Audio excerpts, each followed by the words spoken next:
Hello, everybody. Scott Golden here with the Smoky Mountain Wrestling Review Series with Volunteer Slam 1992. This is the 5/22/92 edition of Smoky Mountain Wrestling. This is a tournament style deal here, and this is also the wonder that is the beginning of the Smoky Mountain tournament and the crowning of the first champion. Obviously, we have Mark Curtis as your referee, Dutch Mantel, and some random guy doing interviews. Dixie Dynamite starting off the tournament, opening up 8-man tournament. Obviously, this will be a little longer than our average review because this is a commercial release. Les Thatcher, part of the announcing team, which I wish had happened more often, but him coming in for big events kind of give them a different feel. Not exactly a fan of how I think it's Knoxville Coliseum, is lit for the evening, but it is what it is, and it's a little darker, harder to get major points there. The runtime on this is about just over 90 minutes, and Ron Wright coming in with his charge, the Dirty White Boy, Tony Anthony.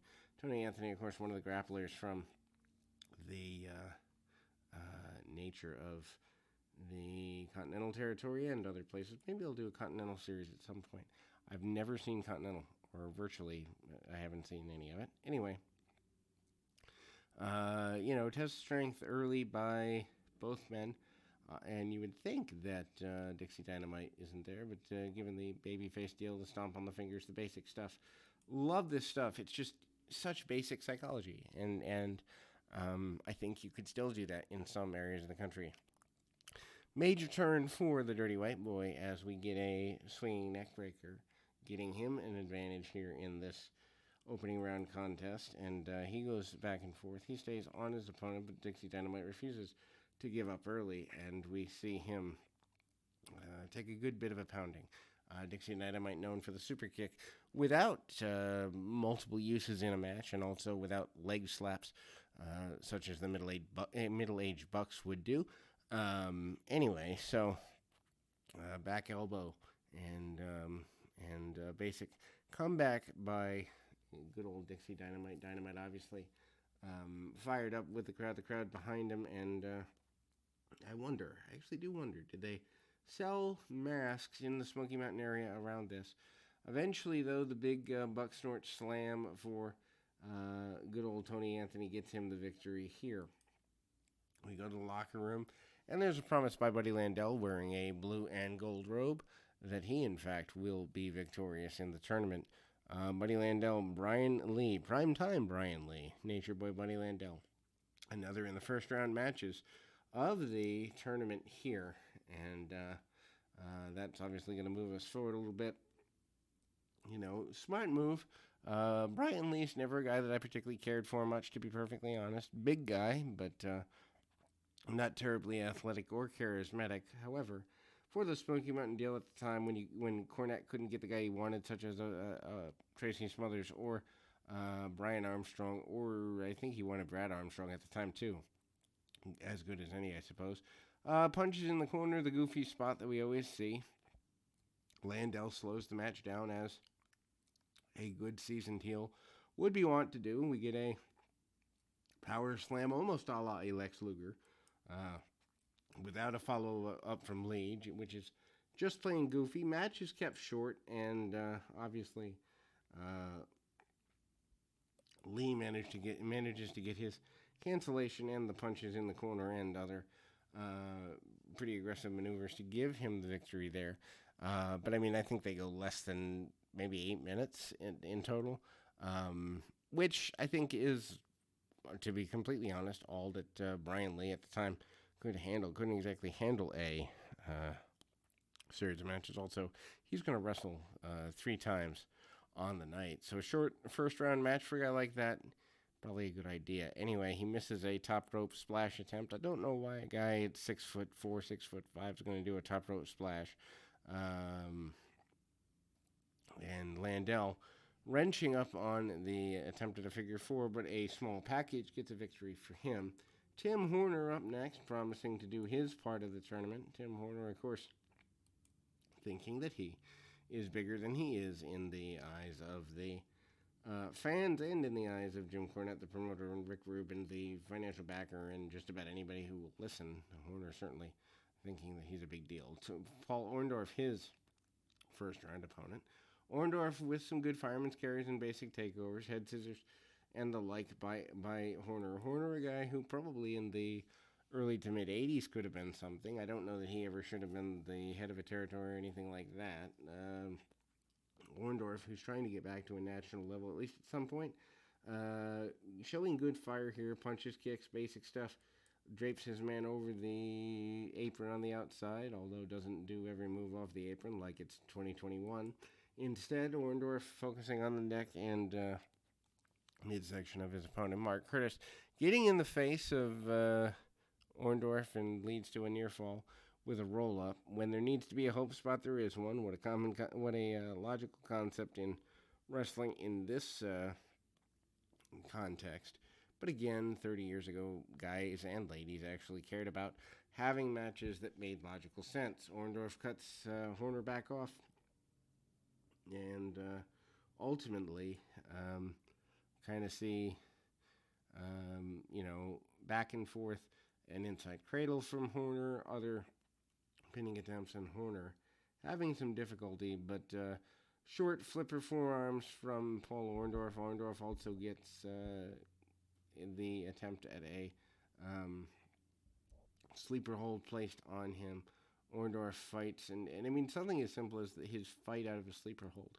Logical. I mean, he looks like he's tired. He looks like he's exhausted. He looks like he's actually fighting out of a hold rather than waiting around for it.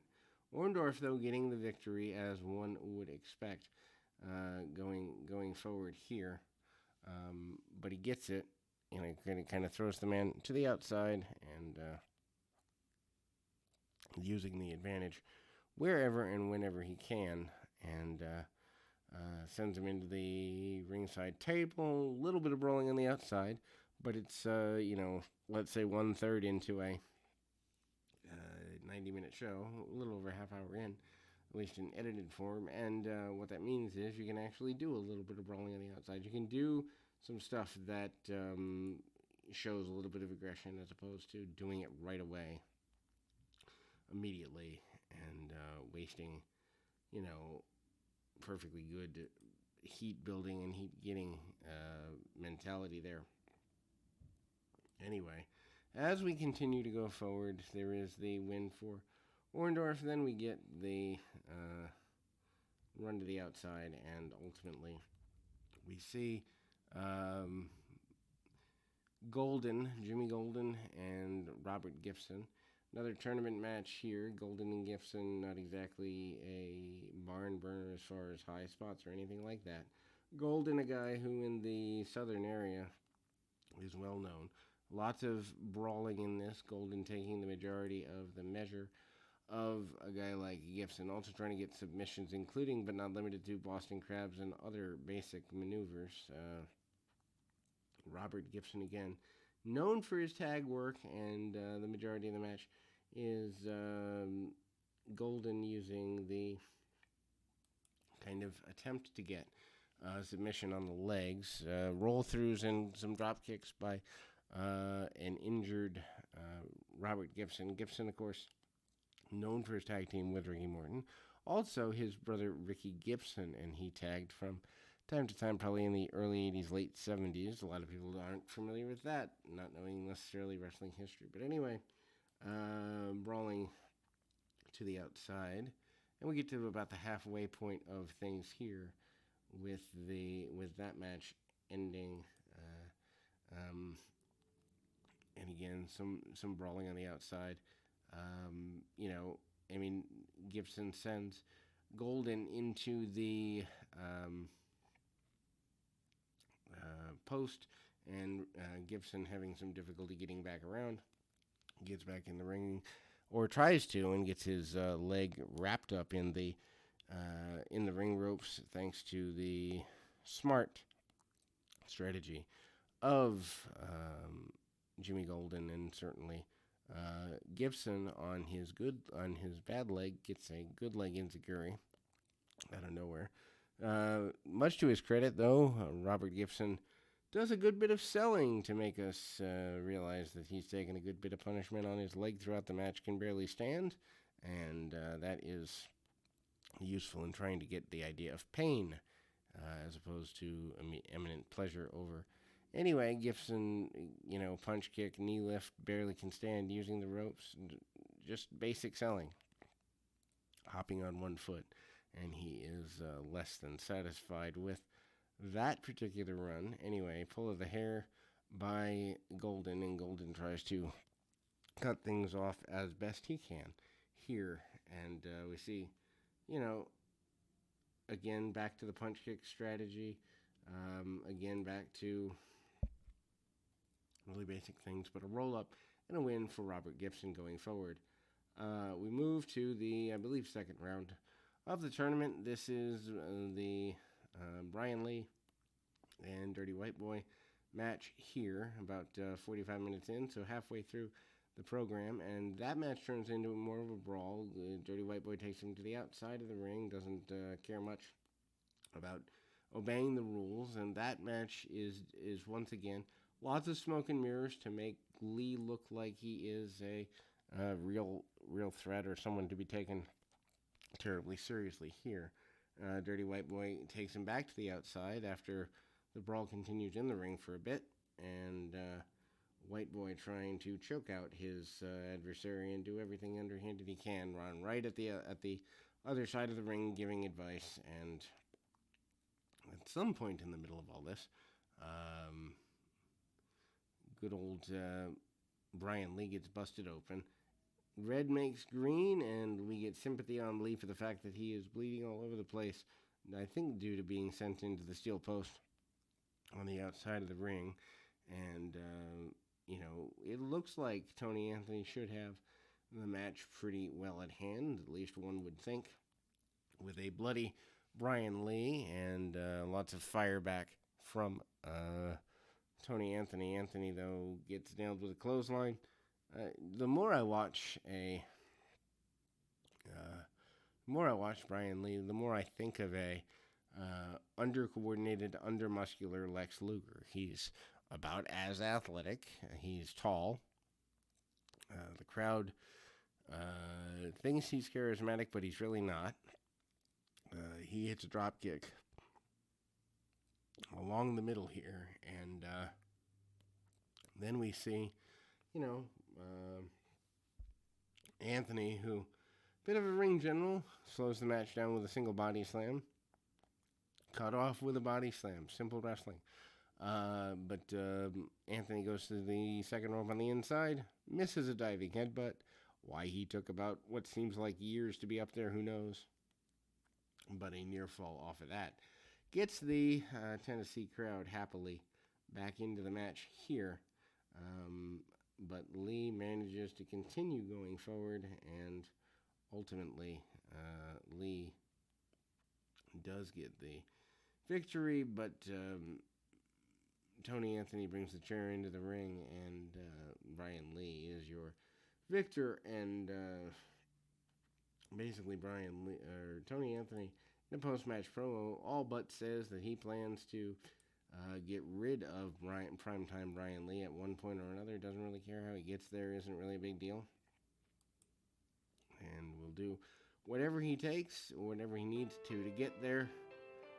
Then we'll be back in two shakes of a lamb's tail as I gotta grab my phone. We'll be back in just a bit here. And thus we see the continuation of the tournament with Robert Gibson and Paul Orndorff. Very basic match. Gibson, who had his leg worked over in previous matches, and, arm locks, basic stuff. Obviously, Paul Orndorff, a guy who had, from credibility standpoint, probably the biggest notable star in the area at the time.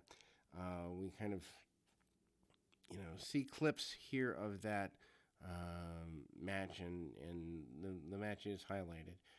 We kind of see Orndorff take an early roll and then take Gibson to the outside, working over the leg that had been worked over in previous match, and that is useful for a variety of reasons, but not limited to the fact that psychology matched to another. Guys couldn't do that these days, I don't think, at least half of them. Anyway, Orndorff, uses the ropes and every other advantage that he can get to get things going back his way. Gibson comes up and hits a modified bulldog, can barely stand, and the Heavenly Bodies after Orndorff gets a victory here. Um, you know, um, the Heavenly Bodies are up next with an interview about the, I guess you'd say, the wonder that is what it is to go forward. Or actually, after Orndorff takes the temporary loss there, and the modified bulldog gets a short term 2 count. Orndorff gets the chop block back and then rolls his man up. But it looks like the referee might have almost botched the finish, but the Heavenly Bodies go forward with a promo about wrestling the Baton twins, which certainly is not Party Patrol type match. Isn't exactly your greatest tag match ever, not by any stretch of the imagination there, but obviously the Heavenly Bodies bailed to the outside. I don't know why they had to feature this unless it was just to feature Cornette and the Heavenly Bodies here, but Bodies are kind of running around toward the back of the arena, and